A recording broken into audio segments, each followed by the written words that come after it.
Washington, le 3 août 1977.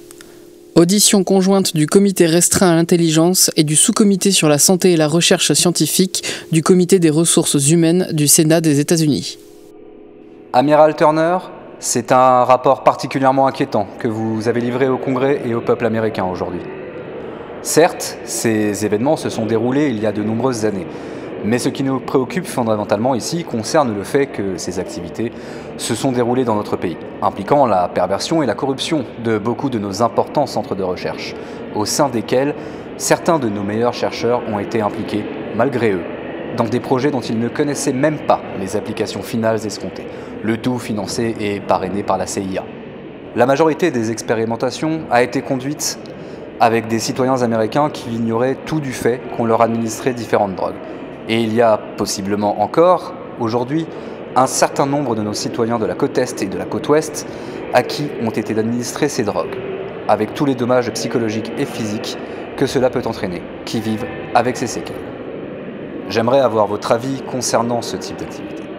Je n'ai pas vraiment eu le sentiment, en relisant votre déclaration de ce matin, de ressentir votre répulsion face à ce que le peuple américain déplorerait assurément, et que, je pense, vous déplorez aussi. Pouvez-vous commenter ce sujet et peut-être nous donner vos idées pour vous assurer que cela ne se reproduira plus ? Sénateur Kennedy, j'aborde totalement l'idée qu'un être humain soit utilisé comme cobaye, ainsi que celle de mettre en péril de quelque façon sa vie et sa santé, quelle que soit l'importance de la cause. Je ne suis pas ici pour émettre de jugement sur mes prédécesseurs, mais je peux vous assurer que cela dépasse absolument ce que je considère comme acceptable de la part de la CIA ou de toute autre de nos agences gouvernementales. Pouvez-vous nous en dire plus ? J'ai demandé un rapport exceptionnel qui m'assure qu'à ce jour, il n'existe plus aucune expérimentation avec des drogues. Bien évidemment, nous collectons des informations sur les drogues et l'usage des drogues dans d'autres pays. Mais il n'y a pas d'expérimentation conduite par la CIA. J'ai fait faire une inspection spéciale des espaces de stockage et j'ai eu la certification des personnes en charge que nous n'avions en aucun cas de tels produits de biologie chimique en notre possession. J'ai par ailleurs ordonné que nous ne devions jamais en avoir à l'avenir non plus. C'est très judicieux. Je pense que c'est important que le peuple américain le comprenne. Merci, sénateur. Laissez-moi vous poser cette question spécifique sur les suites du programme MKUltra. Je pense que vous avez répondu, mais je veux une réponse complète concernant la moindre expérimentation pratiquée par l'agence sur des êtres humains. Qu'il s'agisse de drogue, d'altération du comportement, de manipulation des schémas de pensée, directement ou indirectement.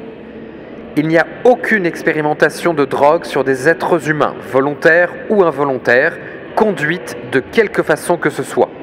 Très bien. Et des expérimentations que vous auriez sous-traitées ? En aucune manière. Et qu'en est-il des expérimentations sans l'usage de drogue que notre comité a pu voir ? La neurochirurgie par exemple, ou la recherche psychologique ? Nous sommes constamment impliqués dans ce que nous pourrions appeler des évaluations comportementales. Par exemple, nous essayons d'améliorer l'utilisation du polygraphe qui permet d'évaluer si une personne ment ou non. Cela n'implique aucune altération du corps humain, mais l'étude d'enregistrement du comportement dans différentes circonstances. Pour autant, cela n'entre pas dans le cadre d'un protocole expérimental. Est-ce que ça se limite à ces domaines ? Absolument. Nous ne faisons que l'étude des conditions du comportement sans tenter de le modifier, ce qui était l'un des objectifs principaux de MKUltra.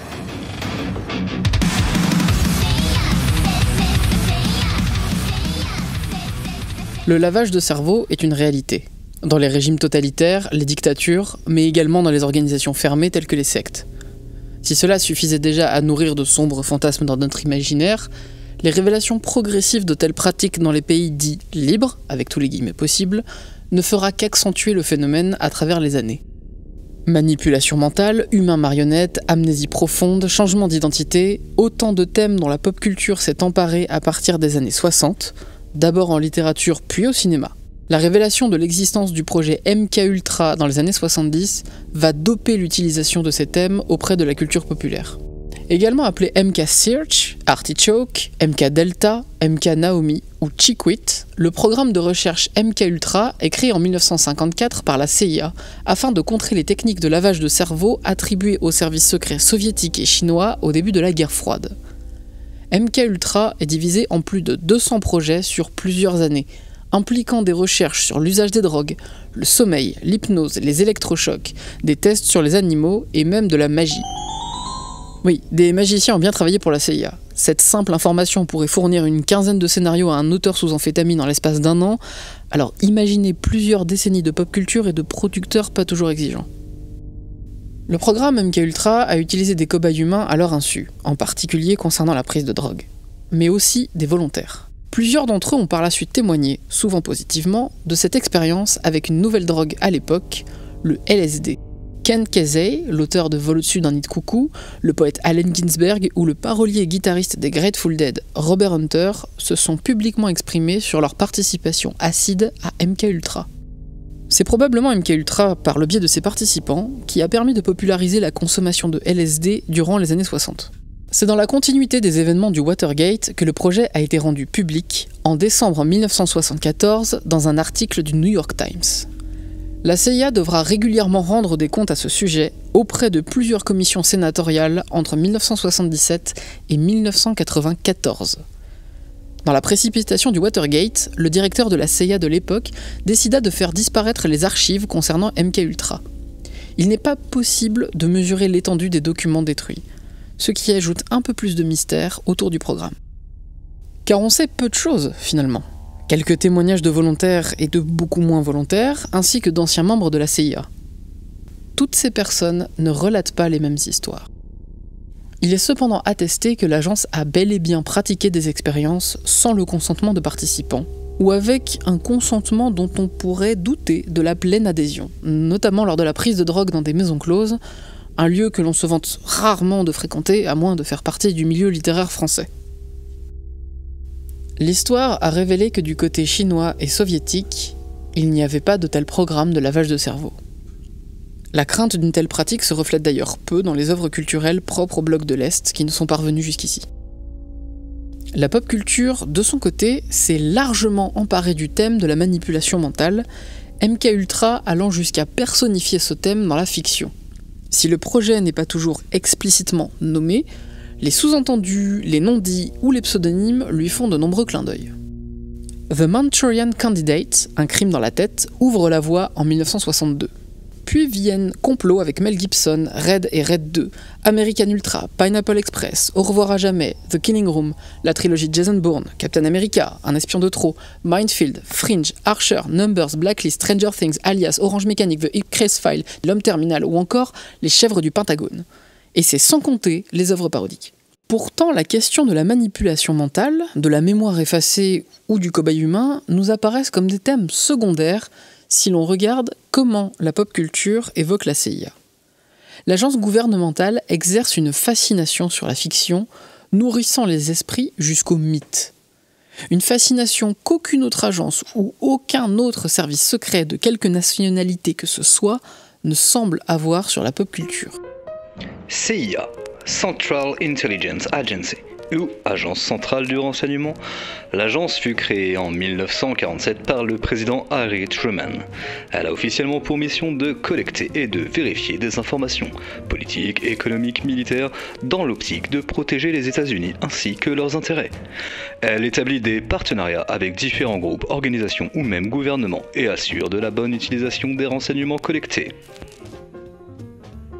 Le simple fait d'être secret est déjà une source d'intrigue, de suspicion, voire de méfiance. Il suffit pourtant d'un livre d'histoire pour se rendre compte que la CIA ne s'est pas limitée au renseignement et qu'elle a été active sur le terrain dès sa création. L'agence a participé à plusieurs coups d'État, en Iran, au Guatemala, au Brésil, au Chili, en Indonésie.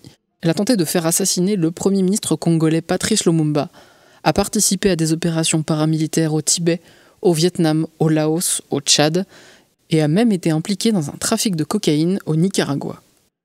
Pour une organisation censée agir dans le secret défense, bon nombre de ces opérations sont connues du grand public.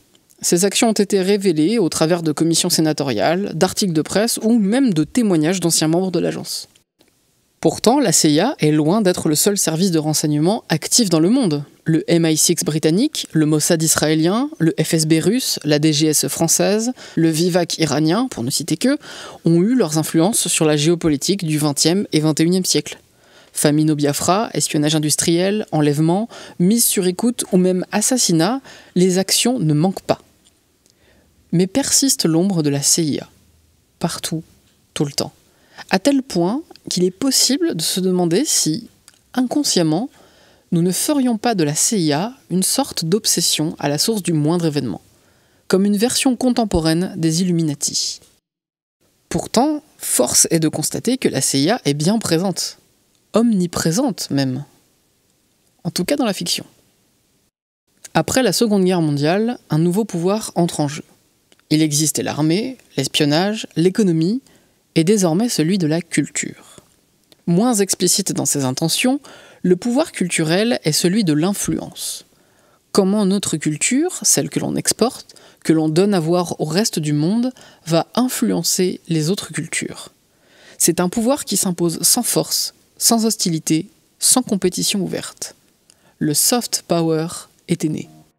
Si la culture états-unienne avait déjà voyagé en Europe dans les valises des GIs durant les 2 premières guerres mondiales, c'est à partir des années 50 que le modèle états-unien se répand à travers le monde occidental, voire au-delà. On exporte le rock de Little Richard, Gene Vincent, Elvis Presley, Buddy Holly ou Chuck Berry, les premières séries télévisées, la Beat Generation en littérature, le Hollywood de James Dean, Elizabeth Taylor, Elia Kazan, Marlon Brando et les comics. Dès le début de son existence, la CIA a d'ailleurs investi dans la culture. Elle s'est faite mécène de l'art abstrait, en opposition au réalisme socialiste en vigueur en URSS, et a financé plusieurs revues culturelles en Europe. Les premiers critiques d'un pays, ou des institutions d'un pays, sont les citoyens et citoyennes de ce même pays. Ces critiques peuvent être frontales, par le biais d'articles, de prises de parole, de manifestations, au sens général d'activisme, mais elles peuvent également se faire par le biais d'œuvres artistiques. En exportant leur culture, les États-Unis ont également exporté la critique d'eux-mêmes. Des blockbusters hollywoodiens aux œuvres indépendantes, la critique des États-Unis s'est glissée dans l'exportation de masse entre le Coca-Cola, Superman et Fast and Furious. Les années 90 sont une période cruciale concernant cette exportation culturelle et probablement la décennie la plus importante pour le conspirationnisme. Le communisme s'effondre et avec lui la guerre froide. L'universitaire Francis Fukuyama annonce la fin de l'histoire avec un grand H. L'ésotérisme revient à la mode et les radios chantent en chœur du nirvana. Le siècle touche à sa fin. Le millénaire touche à sa fin. Le bilan est morose et 2000 est divisé entre espoir et pessimisme. C'est la décennie qui va voir Hollywood s'attaquer frontalement à la CIA. Autrefois partenaire du cinéma, l'organisation devient un antagoniste aux yeux du très grand public. Successivement sortent les films JFK, L'affaire Pélican, Nixon, Des hommes d'influence et Complot, qui dressent un portrait sombre de l'agence gouvernementale. 2 sont des films biographiques, légitimant un peu plus le propos, même si le sujet est secondaire. Une autre agence gouvernementale états-unienne se voit représentée comme hostile, la NSA, National Security Agency. Les experts, en 1992, Code Mercury et Ennemis d'État en 1998, vont ouvrir la voie du film dépeignant la NSA sous un mauvais jour. Les révélations d'Edward Snowden sur l'agence une vingtaine d'années plus tard ne feront qu'accentuer le phénomène. En 1997 sort également Men in Black, comédie de science-fiction à gros budget adaptée d'un comics reprenant le thème des hommes en noir. Ces hommes, dans le conspirationnisme ufologique, seraient des agents gouvernementaux protecteurs des pires secrets de l'État, notamment de sa collaboration avec le monde extraterrestre. Et puis... X-Files, la série qui va remettre tous les thèmes conspirationnistes des années 50 à 70 au goût du jour. Représentation négative des autorités, ce qui est paradoxal puisque les personnages principaux travaillent pour une agence gouvernementale. Expérience, extraterrestre, paranormal, occultisme, organisation et société secrète, tout est là. La série connaît le succès pendant des années, donnant lieu à des films et 2 spin-offs. Et une nouvelle saison en 2018. X-Files a rendu le conspirationnisme cool. Plusieurs de ces personnages représentés positivement sont conspirationnistes, ouvertement conspirationnistes. Sans X-Files, le conspirationnisme ne serait probablement pas ce qu'il est aujourd'hui. Pourtant, Chris Carter, son créateur, n'est pas conspirationniste. C'est un fan de science-fiction. De nombreux épisodes évoquent des thèmes de la mythologie états-unienne, sorte de pillage des croyances amérindiennes et mysticisme des colons, ancrant concrètement un peu plus la série dans l'esprit des spectateurs. Les idées conspirationnistes n'ont fait que surfer sur cet ancrage.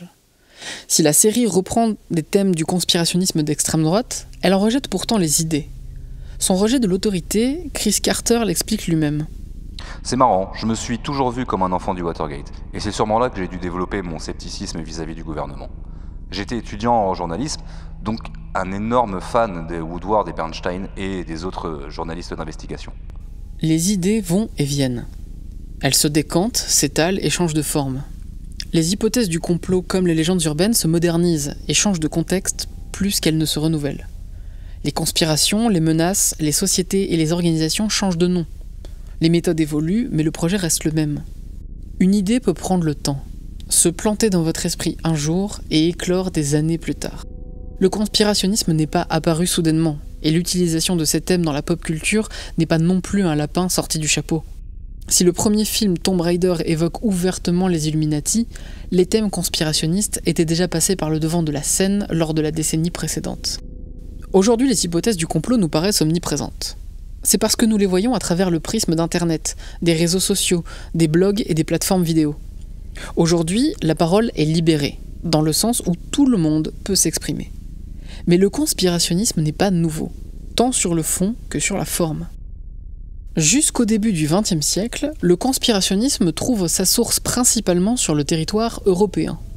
Il envahit le monde occidental jusqu'aux années 50, période à laquelle les États-Unis deviennent un nouveau foyer. Les années 50 sont une période d'explosion culturelle, politique et conspirationniste. Le contexte de guerre froide va faire office d'engrais. C'est la période du maccarthisme, où sont traqués les sympathisants communistes dans tous les domaines, en particulier le domaine culturel. La peur du communisme, nourrie par des discours officiels et militants, se transforme en haine du communisme. Les romans et films d'espionnage ont pour principaux méchants des communistes.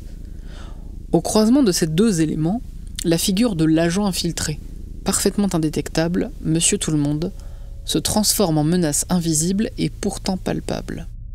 C'est également une période de nationalisme où les États-Unis bombent le torse. Ils sont sortis victorieux de 39-45. La politique internationale est désormais un terrain de jeu politique, économique et culturel. Le pays est fort face à l'ours communiste. Il prend sous son aile le Japon détruit et l'Europe exténuée. C'est lors de cette décennie que se développe la conquête spatiale et avec elle l'explosion des récits de science-fiction. Les invasions extraterrestres ressemblent à la crainte de l'invasion communiste. Les aliens prenant forme humaine semblent être un écho à l'agent infiltré. Mais la façade se craquelle déjà et les années 60 la font tomber.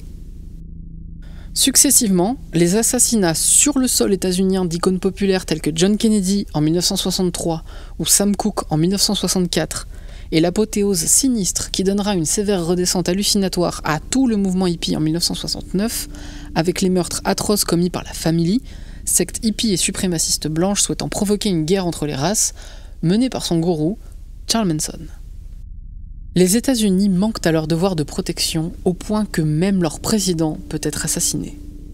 Le meurtre, toujours irrésolu pour beaucoup, de Kennedy, et le fait que Manson ait eu pour agent de probation un certain Roger Smith, collaborateur de la CIA, vont être les premiers éléments à faire effondrer la réputation de l'agence. À travers elle, c'est l'image même de l'État et des institutions officielles qui commence à sérieusement se désagréger. Par l'extrême droite d'un côté et par le grand public de l'autre. Il ne faut que quelques secondes d'hésitation à un auteur, un scénariste ou un dessinateur pour s'emparer de son époque et faire d'une hypothèse du complot le moteur d'une histoire, la toile de fond ou un simple accessoire de narration. Les États-Unis n'ont finalement pas vaincu le communisme. Pire, celui-ci semble même être plus fort que prévu. La crise des missiles de Cuba ainsi que la tentative ratée de débarquement sur cette même île, auquel s'ajoute l'abandon de la traque des communistes sur le sol états-unien, indique un pays qui semble mettre genou à terre face à la menace rouge dans l'esprit des anticommunistes. C'est dans cette branche, majoritairement d'extrême droite, mais possédant des ramifications jusqu'au cœur de la droite la plus conventionnelle, qu'émerge l'idée d'un État pourri de l'intérieur, fragile, qu'il convient de détruire et de remplacer. C'est là qu'apparaît l'idée que l'État est une menace. Ou plus exactement, les personnes qui gèrent l'État sont une menace, car nous ferons mieux. L'idée était déjà apparue il y a plus d'une décennie sous la plume de George Orwell. Militant trotskiste, il publie en 1949 son best-seller « 1984 ». Le roman présente un État totalitaire complotant contre sa population, réécrivant constamment sa propre histoire, avec des responsables interchangeables, un guide suprême invisible, ainsi que la destruction du langage afin d'empêcher toute réflexion. Au-delà du fond politique du roman, la critique du totalitarisme même, qu'il soit stalinien, nazi ou fasciste, par un militant de gauche, 1984 amène cette idée que l'État peut être une menace pour la population. Une idée qu'Orwell a peut-être récupérée chez les anarchistes lors de son passage en Espagne pendant la guerre civile contre le fascisme de Franco. Les années 50 marquent donc ce tournant dans le conspirationnisme avec une idée forte. L'État, comme lieu du pouvoir, n'est plus menacé par un complot venant de l'extérieur. L'État est le complot. Si affirmer frontalement une telle idée nous rangerait directement dans la section conspirationniste, il est pourtant possible de constater, à travers les années et les kilomètres, que quelques fausses notes se sont glissées dans les hymnes nationaux. Certaines actions ou décisions prises par un gouvernement, les contradictions dans la communication officielle ou les silences embarrassants des responsables, ont participé et participent encore à éroder l'image de l'État et des institutions. Les interventions et projets de la CIA ne sont qu'une facette de ce phénomène, plus visible peut-être parce que plus sujette à être représentée dans la fiction la plus diffusée, celle des États-Unis, première critique d'elle-même. Accuser les États de malveillance volontaire serait un procès d'intention sans risque, qui ne tiendrait pas compte de la possible incompétence, des conflits internes ou même du je m'en foutisme. Les gouvernements et les institutions sont tenus par des humains, et sont aussi fortes et faillibles qu'une personne humaine peut l'être. Mais s'il est possible de se dire que les personnes au pouvoir ne sont pas efficaces à leur place, il est également possible de se demander si cette érosion de l'image que nous avons de l'État et des institutions n'est pas en partie liée à l'État et aux institutions en personne. Le principe est simple. Changer, modifier, nier, tordre, cacher une information, travestir les faits afin d'induire en erreur le récepteur. À petite dose, en grande quantité, volontairement ou involontairement. Ce principe, c'est la désinformation. Les canaux d'information et la presse à gros tirage utilisent à des fréquences différentes la désinformation. Omission volontaire, choix des images, angle d'approche, jeu sur les chiffres, façon de présenter une information, les médias ne sont pas à l'abri de cette pratique. Qu'il s'agisse d'un choix de la rédaction ou d'une volonté venant de ceux qui financent cette presse est un autre sujet. Les médias alternatifs en font également usage, en particulier les médias militants. Ces médias se défendent en arguant que la presse grand public en fait de même, et il serait difficile de leur donner tort. L'information militante n'est pas nécessairement une mauvaise chose. Elle permet de lire un événement de façon différente, parfois raconté par les premières personnes concernées. L'objectivité est une licorne. Peu importe qui la réclame ou qui s'en réclame, l'objectivité pure et absolue est un mirage, une illusion, un fantasme. On peut tendre et s'efforcer à toujours plus d'objectivité, mais notre position n'est jamais neutre. On peut cependant prendre connaissance de notre subjectivité, voire l'utiliser comme point de départ. La subjectivité n'est pas synonyme de désinformation. On peut parler d'histoire, d'économie, d'art, d'actualité, de médecine, de météorologie et se revendiquer ouvertement d'un bord ou d'une idéologie politique. Si l'objectivité est un mirage, l'honnêteté est une réalité concrète. On peut être critique de son propre groupe politique, lucide sur ses propres biais et chercher à voir à travers d'autres yeux. On peut reconnaître les défauts et les limites de sa discipline. La subjectivité, si elle est honnête, n'est pas un frein pour tendre vers l'objectivité. Savoir d'où on part, savoir d'où on parle, est un pilier de l'honnêteté. La désinformation est une subjectivité sans honnêteté. Elle n'est cependant pas toujours consciente, puisque l'on peut relayer une information fausse sans le savoir. Vérifier une information prend du temps, et l'on accorde parfois trop sa confiance à une personne ou un groupe, et peu de son temps à examiner ce qui est dit. À l'heure où l'information est désormais ininterrompue, il devient difficile de vérifier la moindre affirmation. Le problème ne vient pas tant des médias, car il n'y a pas que les médias qui relayent l'information, mais bien l'existence d'un marché de l'information, poussant la compétition de qui sera le premier et qui en parlera le plus vite. Le recul et la prise de distance deviennent un luxe.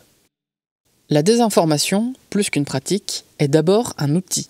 Un média biaisé sert un propos, souvent celui de son propriétaire, ce qui ne l'empêche pas de trouver occasionnellement sa voix propre. Un média dit alternatif ou militant sert une cause, quel que soit son bord politique.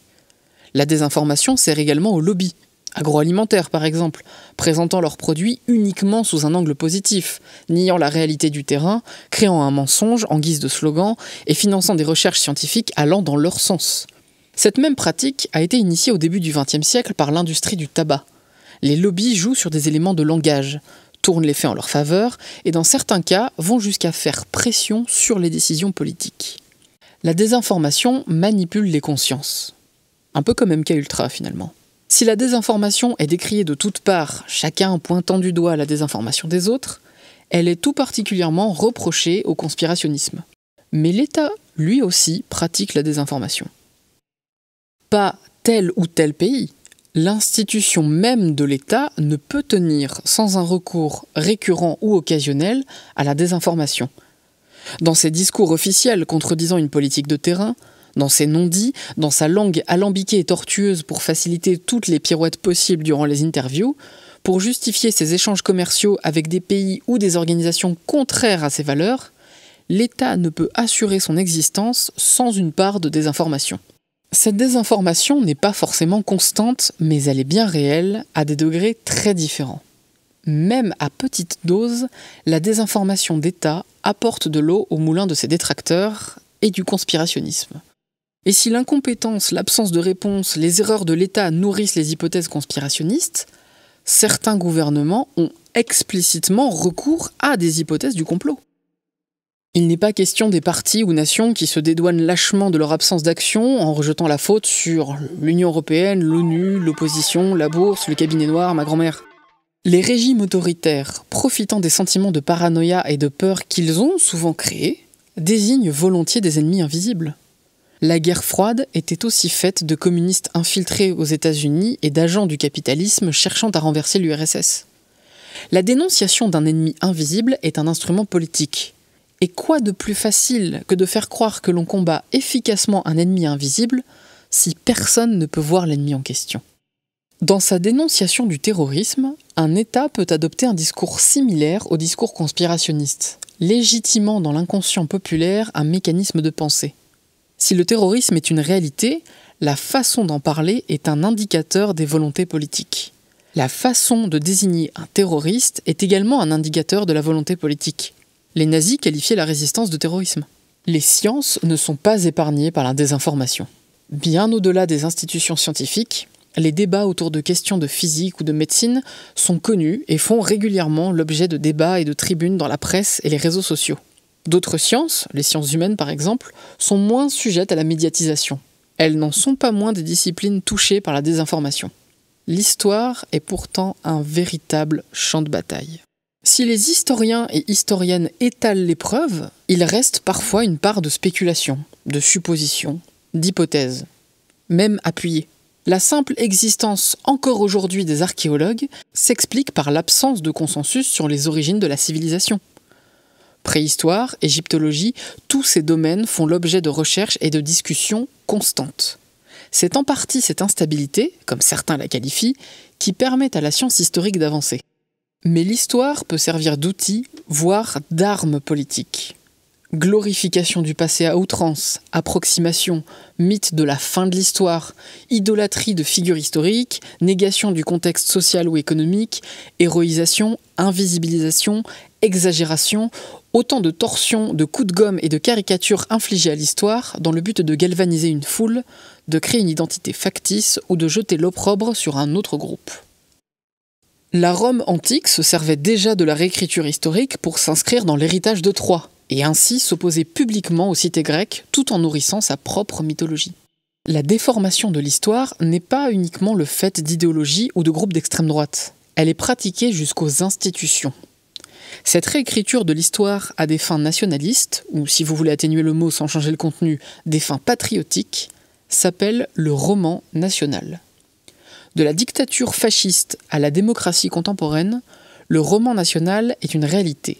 De son usage le plus grotesque à son masque le plus insidieux, il est très loin d'être l'exclusivité des régimes totalitaires.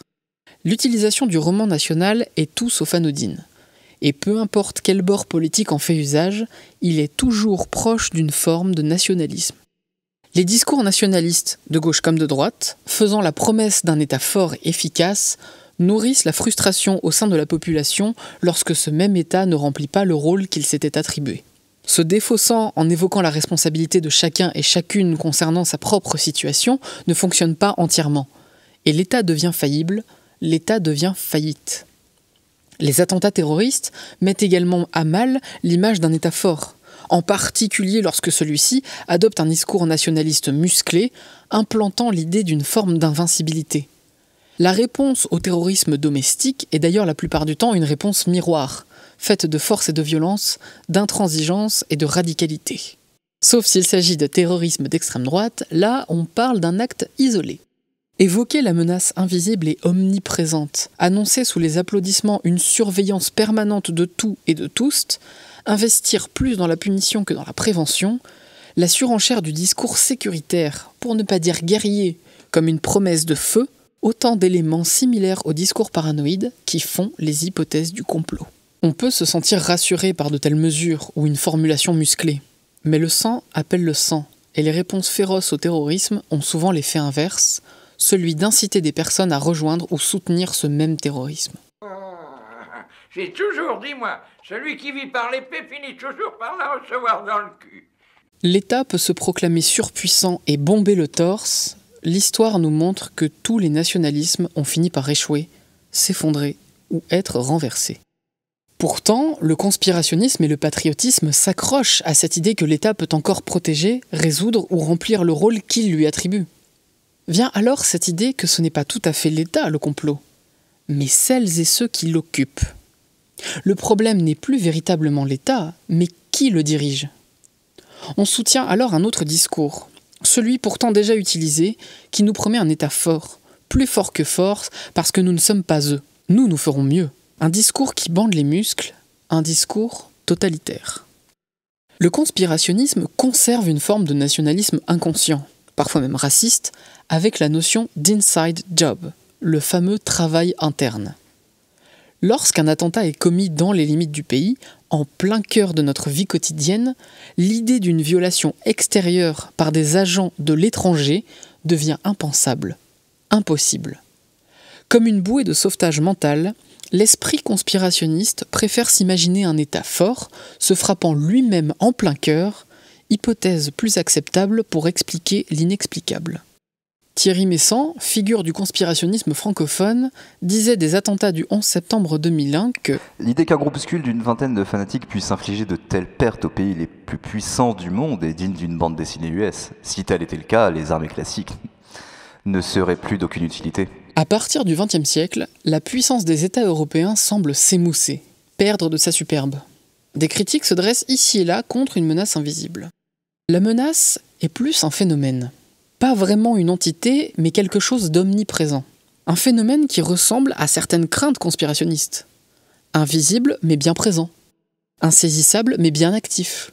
Un phénomène dont on peut observer les agents, les acteurs, mais dont la hiérarchie semble perdue dans un brouillard, mouvante, au trait flou. Un phénomène aux conséquences bien réelles qui agit sur notre quotidien, parfois contre notre volonté. Le capitalisme. Avec ses capitaux, cet argent invisible qui ne connaît pas les frontières, le capitalisme semble ignorer le pouvoir des nations. Les grandes volontés étatiques de surveiller ce système s'avèrent inefficaces, ou pire, complices. Les politiciens naviguent de conseil d'administration en poste au gouvernement, et de poste au gouvernement en conseil d'administration. Les mesures, les lois censées régir l'économie, nous apparaissent comme de bien piètres remparts contre ce phénomène.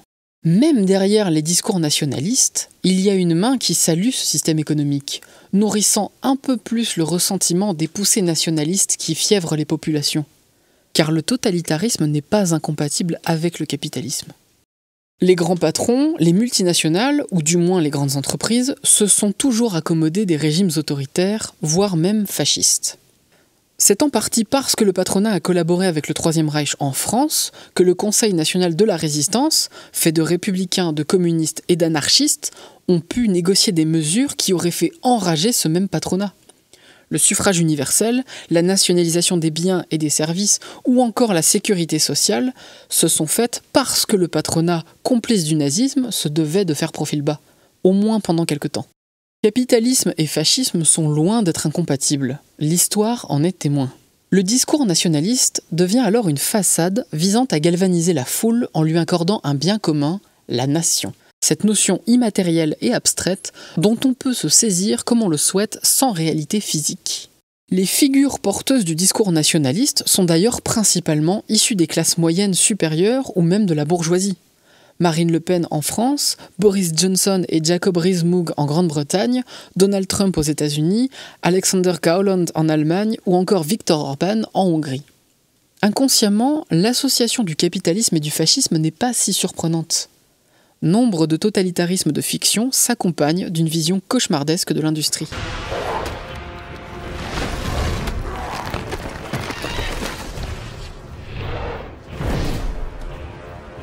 L'ancien monde brûlera dans les flammes de l'industrie. Les forêts tomberont. Un nouvel ordre naîtra. Nous mènerons la machine de guerre avec l'épée et la lance.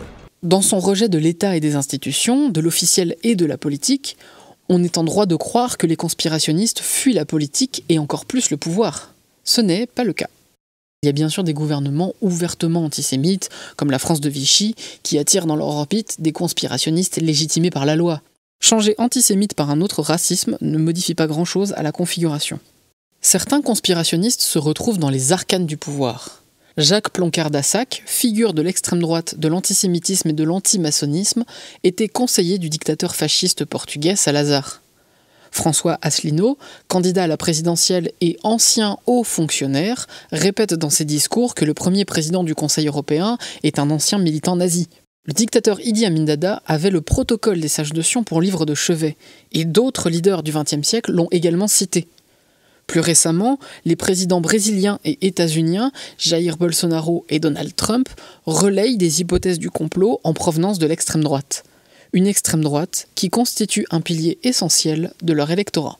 Le rejet du conspirationnisme pour tout ce qu'il y a d'officiel a de quoi surprendre en regardant l'émergence contemporaine de chefs d'État explicitement conspirationnistes. Ignition sequence starts. 6, 5, 4, 3, 2, 1, 0. All engine running.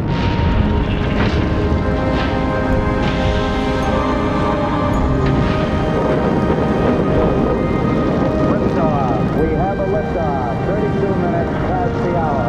Liftoff on Apollo 11. Power clear. 21 juillet 1969.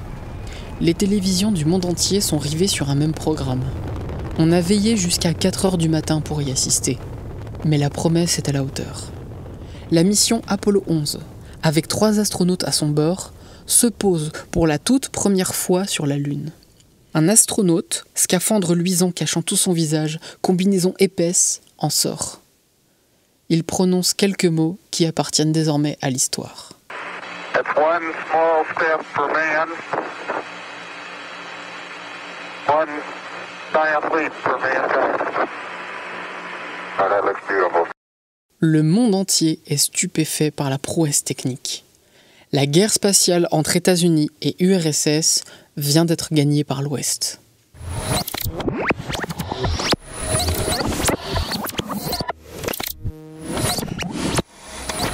Milieu des années 70. Émerge l'idée que la mission Apollo 11 était peut-être une mise en scène et que l'humanité n'a finalement jamais posé le pied sur la Lune. Cette hypothèse du complot, relayée au cours des décennies, est appelée Moon Hoax, ou canular lunaire. C'est un classique du conspirationnisme qui, encore aujourd'hui, et ce, malgré d'autres expéditions sur la Lune, fait recette. Comment, des années après, s'est-on finalement dit que tout ceci n'avait été qu'un gigantesque mensonge ? Entre-temps, le monde a connu le premier choc pétrolier et l'enterrement des 30 Glorieuses, ces décennies de boom économique et démographique. Les États-Unis ont connu l'échec cuisant de la guerre du Vietnam. Échec encore plus fort, car, dans un élan de fierté nationaliste, le gouvernement états-unien avait envoyé des caméras sur place pour filmer leur hypothétique victoire sur le communisme. Sont revenus du Vietnam des soldats brisés et des images atroces. Le pays a vécu la déchéance du président Nixon, pris dans le scandale du Watergate. En quelques années, le peuple états-unien avait perdu sa confiance en ses institutions et foi en son pays. Qu'est-ce qui l'empêchait alors de remettre en question sa gloire passée ? Si on nous ment aujourd'hui, peut-être que l'on nous a menti par le passé. Le conspirationnisme prospère en temps de crise. Crise économique, politique, sanitaire, culturelle, religieuse. Elle surgit dans les moments d'incertitude, dans les instants charnières de l'histoire. Elle s'insère dans les périodes de transition. L'abbé Baruel rédige ses mémoires pour servir à l'histoire du jacobinisme durant la fin de la Révolution française, quand la monarchie de droit divin que l'on pensait inamovible avait été renversée, et que le nouveau mode de gouvernance, la République, était faite d'incertitude, une tête en remplaçant une autre. Le protocole des sages de Sion est écrit dans des moments de troubles politiques, quand le communisme et l'anarchisme gagnaient la population. Le texte connaît un succès international dans les tensions de l'entre-deux-guerres. Les Illuminati deviendront l'ennemi public numéro 1 des conspirationnistes, la même année que les attentats des Twin Towers. Si le conspirationnisme ciblait en premier lieu une menace vers l'intérieur pendant des siècles, pointant du doigt quelques sociétés secrètes, la deuxième moitié du XXe siècle voit la menace venir de l'intérieur, au cœur même de l'État, cette notion jusqu'ici impénétrable. Ce tournant s'opère dans un contexte de guerre froide et de peur d'un conflit nucléaire. On sait ce que la bombe peut faire, on ne sait pas jusqu'où elle peut le faire. Hiroshima et Nagasaki étaient une démonstration de force. La guerre froide n'était pas une guerre comme les autres, avec un conflit déclaré, mais une série de tensions et de champs de bataille faits d'intermédiaires, éclatant ici et là, faisant tampon entre le bloc de l'Est et le bloc de l'Ouest. Dans ce contexte, l'échec du nationalisme ou du patriotisme retourne le conspirationnisme contre l'État. Le nationalisme a dans son existence toujours servi d'excuse et de prétexte pour la guerre entre les nations, et rassemblé parmi la population des forces humaines pour nourrir ces guerres. Les années 30 ont vu ce nationalisme se transformer en monstre totalitaire ou fasciste. Le nationalisme qui n'avait pas succombé aux appels du fascisme avait également connu la défaite. Des grandes nations, comme elles s'autoproclamaient, avaient finalement perdu, ne sauvant l'honneur qu'en exploitant leurs colonies. Colonies qui se rebellaient désormais, réclamant leur indépendance, mettant à mal les empires. Le patriotisme états-unien, grand vainqueur de la Seconde Guerre mondiale, a été terrassé par la médiatisation du Vietnam, la révélation au public des exactions gouvernementales, du Watergate à la CIA, en passant par l'opération Paperclip en 1973. Cette dernière avait consisté au sauvetage de scientifiques et responsables nazis pour le compte de l'armée états-unienne. Les États-Unis n'avaient pas vaincu le nazisme, ils l'avaient embauché. Le nationalisme revient pourtant régulièrement sur le devant de la scène. On sait qu'il ne fonctionne pas. L'histoire l'a démontré. Le nationalisme est un projet politique flou, une identité fabriquée que l'on peut modeler au gré des besoins. Le nationalisme ne se définit pas, il définit les autres, ceux qu'il rejette. Cela permet d'éliminer les voix dissidentes et d'écarter les critiques. Il parle fort et chante faux. Il pousse pour se faire de la place. Il dénonce, il se veut moral, pur, contre la décadence des mœurs et des élites. Une fois au pouvoir, il fait ce qu'il dénonce. Il installe son élite. Il fait du bruit pour détourner l'attention. Mais le nationalisme est une façade. Aussi fermé qu'un État nationaliste se proclame, il collabore toujours avec le capitalisme. Il promeut ses entreprises à travers le monde à travers un patriotisme offensif. Il fait venir discrètement les multinationales sous couvert d'autres noms. ou parle de protectionnisme quand il veut privilégier le capitalisme local. Le nationalisme est arrangeant, mouvant, protéiforme, adaptable, peu importe la fermeté de son discours. Mais il offre un semblant d'identité. Nous sommes la nation, aussi creux que cette phrase puisse être, et pourtant fédératrice. Elle regroupe les perdus, les déboussolés, les hagards. Vous ne savez pas où vous êtes ? Voici une main tendue. Vous ne savez plus qui vous êtes ? Prenez ce drapeau. L'identité est aussi facile que factice. Et pourtant la devanture nous fascine. On s'extasie sur des statues creuses et on vénère des images fabriquées. Invasion extraterrestre, disparition de l'État, contrôle des esprits, société secrète noyautant les institutions, le premier moteur du conspirationnisme semble être la peur. La peur de la nouveauté, la méfiance à l'égard des scientifiques avançant au rythme des découvertes, la peur de ne plus être soi, la peur de perdre ses repères dans un monde connu et délimité. Le déclin annoncé de la civilisation, ses changements, l'évolution toujours plus rapide des mœurs et de la société. Puis la peur mute. Elle se transforme en rejet, en haine. Les scientifiques deviennent menteurs et manipulateurs. Ils pensent nous berner, mais des voix s'élèvent. Ils sont achetés, et les sciences sociales sont complices. On ne cherche pas à détruire notre identité d'individu, mais de peuple tout entier. On veut nous mélanger de force, nous faire disparaître. On veut nous faire croire que l'identité n'existe plus.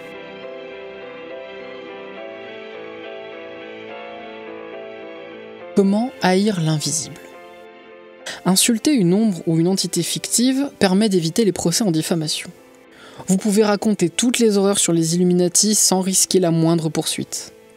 On peut certes entacher le nom de McDonald's, Monsanto, Unilever, Amazon, Google, Facebook ou Microsoft sur les réseaux sociaux, sur les murs ou lors d'une discussion, mais il reste un goût d'inachevé. Il arrive alors que l'on déteste une icône, une personne que l'on déshumanise pour en faire l'incarnation du mal que l'on fustige. Si aujourd'hui George Soros incarne ce capitalisme sans pays, d'autres ont représenté avant lui ce système. Rockefeller et avant lui encore Rothschild ont incarné le capitalisme de leur époque. Détester Soros, Rockefeller, Rothschild et toutes leurs entreprises, c'est détester le capitalisme au travers d'un prisme. Malheureusement, ce prisme est souvent teinté de reflets nauséabonds. Soros et Rothschild, mais également Mark Zuckerberg ou Larry Page, autres milliardaires souvent critiqués, partagent un trait commun, celui d'être juifs. Si la critique d'une oppression se fait par le biais d'une autre oppression, c'est l'oppresseur qui pose problème et non l'oppression. Si la critique porte sur ce que les personnes sont et non ce qu'elles font, c'est l'identité même de la personne qui est pointée du doigt et non sa situation. George Soros est un acteur du capitalisme, tout comme Rockefeller et Rothschild étaient des acteurs du capitalisme. Rockefeller incarnait la connivence entre finance et politique, et Rothschild était juif dans une société antisémite. Fait amusant, la banque d'affaires LF Rothschild aux États-Unis, qui fera naître la critique anti-Rothschild dans le pays, n'a aucun lien de parenté avec la famille Rothschild. Quant à l'ennemi Soros, c'est d'abord une construction politique. Et si ces responsables politiques ouvertement conspirationnistes ne l'étaient que par intérêt ? Si les idées d'extrême droite séduisent, alors les discours politiques vont aller chasser sur leur terrain. Aujourd'hui, la question de l'environnement est plus populaire qu'il y a une dizaine d'années. Les campagnes politiques parlent de recyclage, d'industrie responsable et de consommer local. Où se situent les convictions des figures du conspirationnisme ? S'il n'y a pas de conviction, qu'est-ce que cela nous dit sur le fondement des hypothèses du complot venant de ces mêmes personnes ? Ne sommes-nous pas prêts à porter tous les costumes pour atteindre le pouvoir, pour étendre ou pérenniser notre entreprise ? Si le discours conspirationniste est un argument de vente ou un accessoire politique connaissant le succès, cela ne nous éclaire pas pourquoi il connaît le succès aujourd'hui et pas à une autre époque. Pourquoi certaines périodes voient émerger des poussées de conspirationnisme quand d'autres semblent le reléguer au sous-sol mal éclairé des idées ? Qu'est-ce qui différencie les années 50 des années 80 ? Parce que la culture, la création, les arts répondent à leur époque.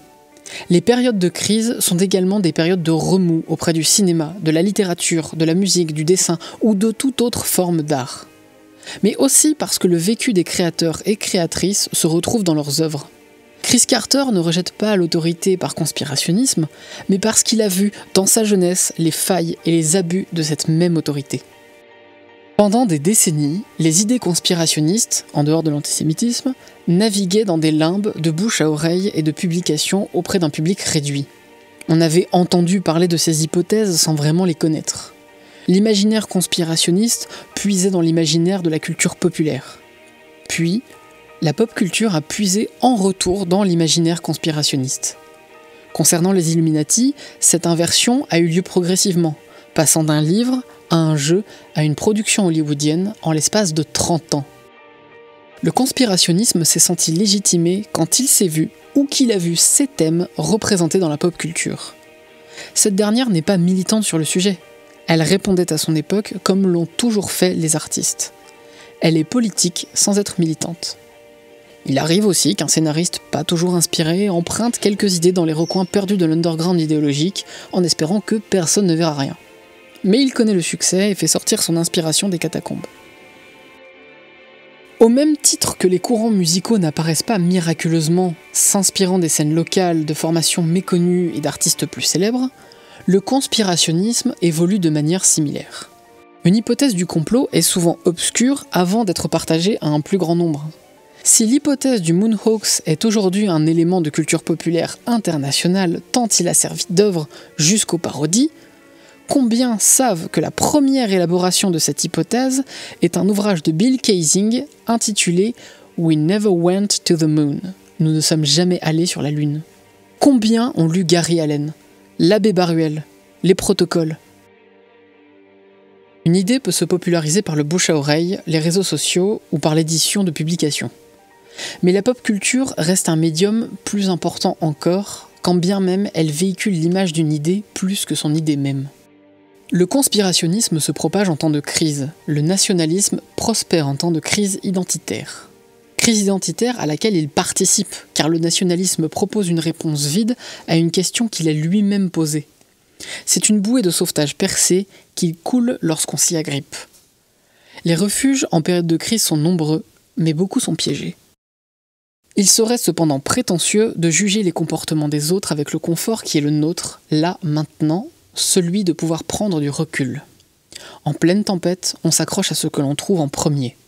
Il est toujours plus facile de dire ce qu'on aurait fait à la place d'un autre quand on n'est justement pas à sa place. Les crises sont des tempêtes immatérielles.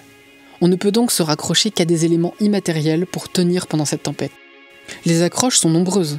On peut aussi se raccrocher aux autres, ou décider de traverser la tempête. Il n'y a pas de bonne solution, uniquement des choix. Le conspirationnisme n'est pas un projet politique, mais une vision du monde.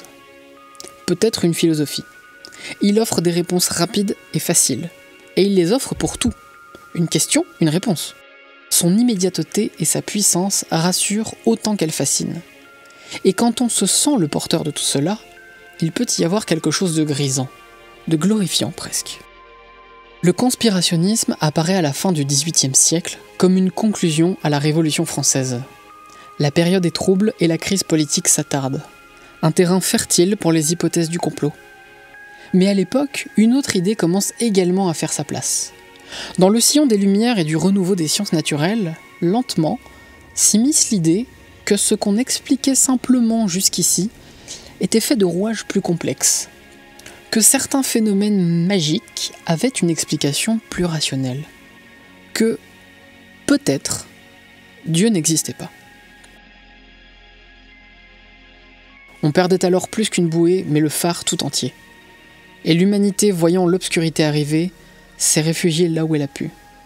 Le conspirationnisme est un substitut à la religion. Dites-leur ce qu'ils veulent entendre. Vladimir Ilitch Ulyanov dit Lénine.